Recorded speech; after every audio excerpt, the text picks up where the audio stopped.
আমরা প্রতিষ্ঠাবার্ষিকী পালন করে থাকি এবং এইবার আমরা অনেক উৎসাহ উদ্দীপনা নিয়ে, যেহেতু আমাদের চেয়ারম্যান সাহেব উনি অচিরেই বাংলাদেশে যাবেন, এবার আমাদের ওনাকে নিয়েই আমাদের খুব আশা ছিল যে আমরা আজকের এই প্রতিষ্ঠাবার্ষিকী আমরা পালন করব খুব জাঁকজমকভাবে। আমাদের চেয়ারম্যান সাহেব সহ আমাদের দলীয় সিদ্ধান্ত আমরা নিয়েছি যে বর্তমান বাংলাদেশের এই সার্বিক বন্যা পরিস্থিতি, এই ইন্ডিয়া যেভাবে তার একটা নোংরা পলিটিক্স করে আমাদের সার্বভৌমত্বের উপরে আঘাত এনেছে, আমরা প্রবাসীরা, আমরা ন্যাশনালিস্টরা আমরা সিদ্ধান্ত নিয়েছি আমরা অফকোর্স আমরা প্রতিষ্ঠাবার্ষিকী আমরা পালন করব। এটা পালন করব আমরা, এটা দোয়ার মাধ্যমে, এটা মসজিদে কোরআন খতম সহ দেশের মানুষের জন্য আমরা দোয়া করব, বিশ্বের মুসলিম উম্মার জন্য দোয়া করব, দেশবন্ধু বেগম খালেদা জিয়া তারেক রহমানের জন্য, আমাদের সবার পরিবারের জন্য আমরা দোয়া করব। আর আমরা যুক্তরাজ্য বিএনপি আজকে সিদ্ধান্ত নিয়েছে এবং এটাতে আমাদের কেন্দ্রীয় নির্দেশও আমাদের রয়েছে যে আমরা যেভাবে উৎসাহ উদ্দীপনা নিয়ে আমরা যে ফান্ড তৈরি করব, এখন 10,000 হোক, 15,000 হোক, 20,000 হোক, হোয়াট এভার, আমরা বসে আবার আগামী রবিবার আমরা এই ফান্ডটা রেজ করব এবং এই ফান্ডটা এবার টোটালি আমরা এখানে ব্যয় না করে এটা বাংলাদেশের ডিজাস্টারের যার যে এলাকায় আছে সেইখানে আরও আমরা চেষ্টা করব যাতে সুন্দরভাবে এই ফান্ডটা দেশের মানুষের কাজে লাগে। এটা আমরা আজকে সিদ্ধান্ত নিয়েছি। আপনাদের সহযোগিতা অত্যন্ত জরুরি বলে আমরা মনে করি।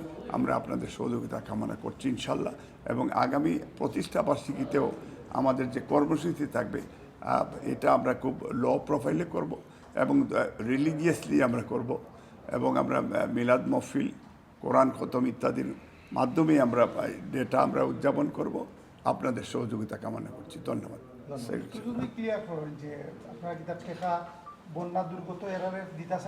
জি, এটা তো ক্লিয়ার,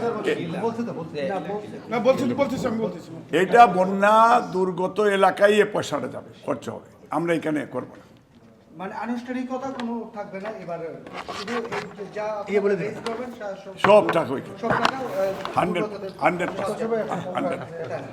প্রত্যেক বছর আমাদের বাংলাদেশ জাতীয়তাবাদী দল বিএনপির প্রতিষ্ঠা বার্ষিকী খুব জাঁকজমকভাবে আমরা পালন করি।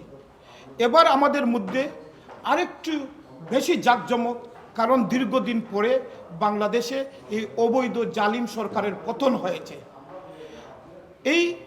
এরপরে বাংলাদেশে এই যুক্তরাজ্য বিএনপির সকল মানুষ এবং প্রবাসী বাংলাদেশিরা খুব উজ্জীবিত।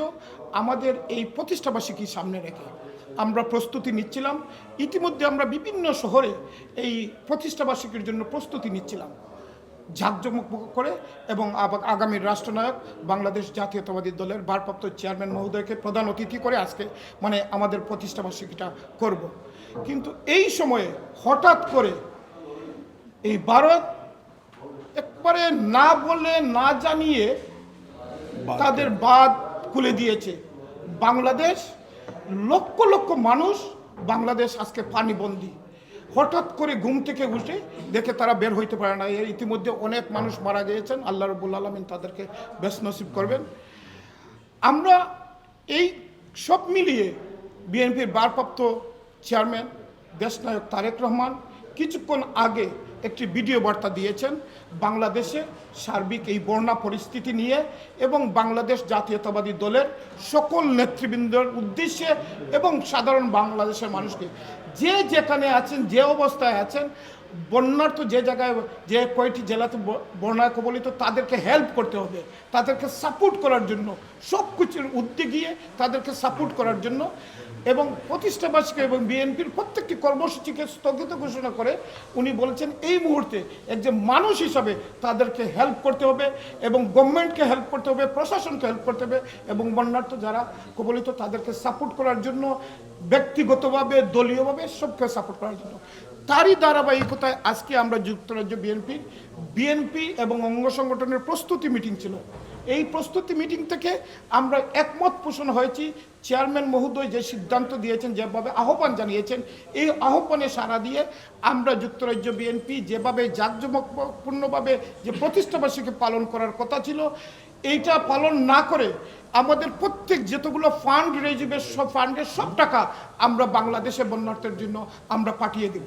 এটা আমাদের সর্বসম্মতিক্রমে সিদ্ধান্ত নিয়েছি এবং আমাদের প্রতিষ্ঠাবার্ষিকীটা আমরা এইভাবে পালন না করে, আমরা সভাপতি সাহেব বলেছেন, আমরা মিলাদ এবং দোয়া মাহফিলের মাধ্যমে প্রতিষ্ঠাবার্ষিকীটা এবার আমরা পালন করব এবং আমরা এই পয়সাগুলো বাংলাদেশে পাঠিয়ে দিব।